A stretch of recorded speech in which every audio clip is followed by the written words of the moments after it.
Assalamualaikum warahmatullahi wabarakatuh. Halo semuanya, perkenalkan nama saya Esli Dewina dengan NIM 2406115112. Saya dari program studi Teknologi Industri Pertanian kelas B.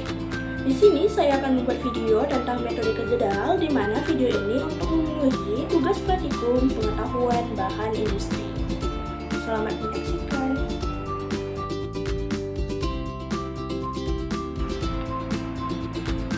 Oke, yang pertama kita bahas dulu nih, apa sih definisi dari metode kejedal ini?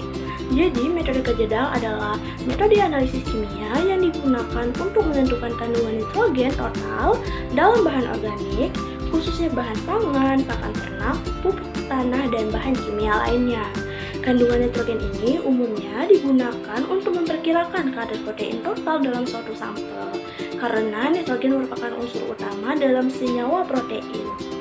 Ternyata metode kejedal ini dikembangkan oleh Johann Gustav Christopher Taussage-Kejedal, di mana dia merupakan seorang ahli kimia asal Denmark pada tahun 1883. Hingga kini, metode kejedal masih menjadi standar internasional.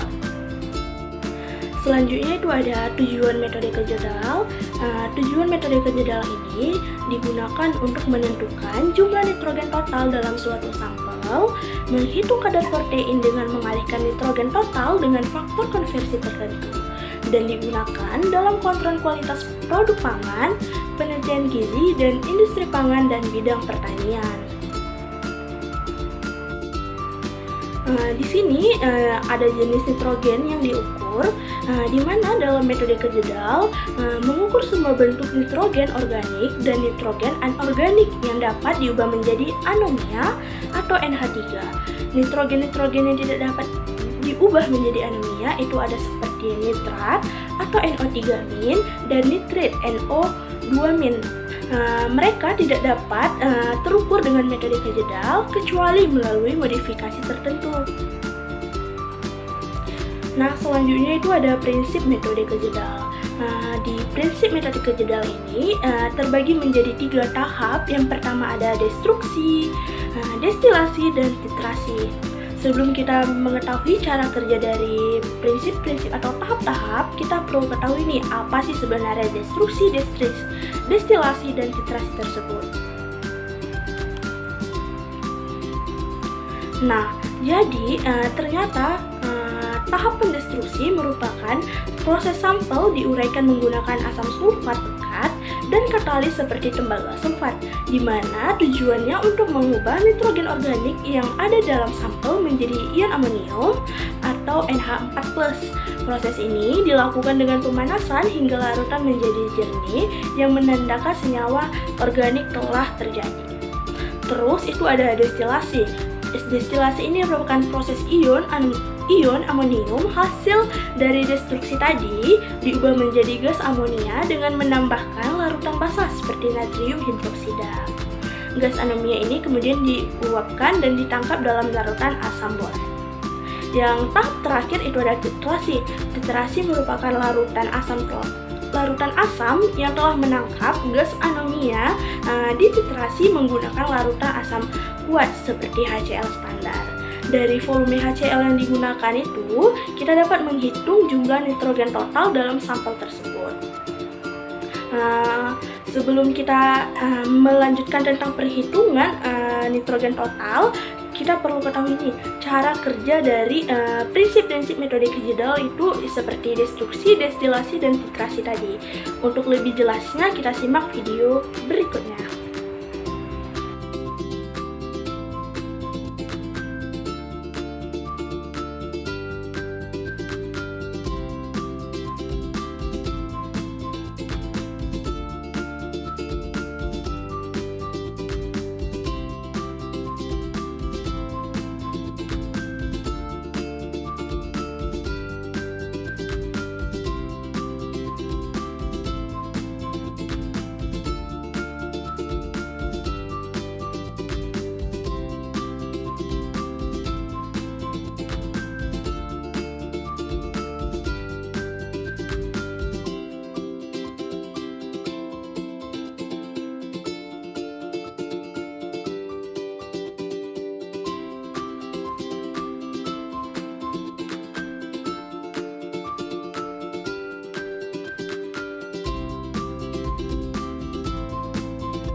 Oke, setelah kita melihat gimana proses desilasi, destruksi, dan titrasi tadi, kita baru dapat nih menghitung berapa kadar protein. Nah, sebelum menentukan kadar protein, ternyata kita harus mencari nih berapa persen nitrogen total yang terdapat dalam suatu sampel. Dengan rumus, persen N total sama dengan titrasi sampel dikurang titrasi blanko dikali nitrogen asam dikali 14,006 dibagi bobot sampel. Bobot sampelnya ini dalam miligram, terus dikali dengan 100. Nah, udah kita dapat nih berapa persen sih nitrogen totalnya, baru kita dapat nih mengukur kadar protein sampel tersebut dengan rumus persen kadar protein sama dengan persen N total yang kita cari tadi dikali dengan faktor konversi. Nah, perlu teman-teman ingat bahwasanya faktor konversi setiap bahan ataupun sampel itu berbeda-beda ya. Oke, setelah kita tahu nih proses dari destilasi, destruksi, dan titrasi, ternyata metode Kejedal ini memiliki kelebihan dan kekurangannya masing-masing. Seperti kelebihan dari metode Kejedal ini, akurat dan presisi tertinggi, dan metode Kejedal ini juga metode standar internasional, bisa untuk banyak sampel, mengukur semua bentuk nitrogen organik, dan dapat diotomasi. Nah, ternyata kekurangan metode Kejedal ini yang pertama itu prosesnya lama dan bertahap, karena proses setiap tahap itu memakan waktu sekitar 60-120 menit. Cukup lama ya. Terus yang kedua itu menggunakan bahan kimia berbahaya. Yang ketiga, bentuk keahlian teknis yang tinggi. Di sini kita membutuhkan keahlian teknis. Jadi kita tidak bisa sembarang nih menggunakan alat-alat ataupun cara pengerjaannya itu cukup rumit. Terus di sini juga ada biaya alat dan bahan relatif mahal, dan yang terakhir tidak dapat mengukur nitrat ataupun nitrit. Dari semua penjelasan yang saya sampaikan, mudah-mudahan teman-teman ataupun yang menonton video saya dapat memahami apa sebenarnya metode Kejedal itu. Mungkin cukup sekian video yang dapat saya sampaikan. Lebih dan kurang saya mohon maaf. Wabillahi taufiq wal hidayah. Wassalamualaikum warahmatullahi wabarakatuh. Sampai jumpa.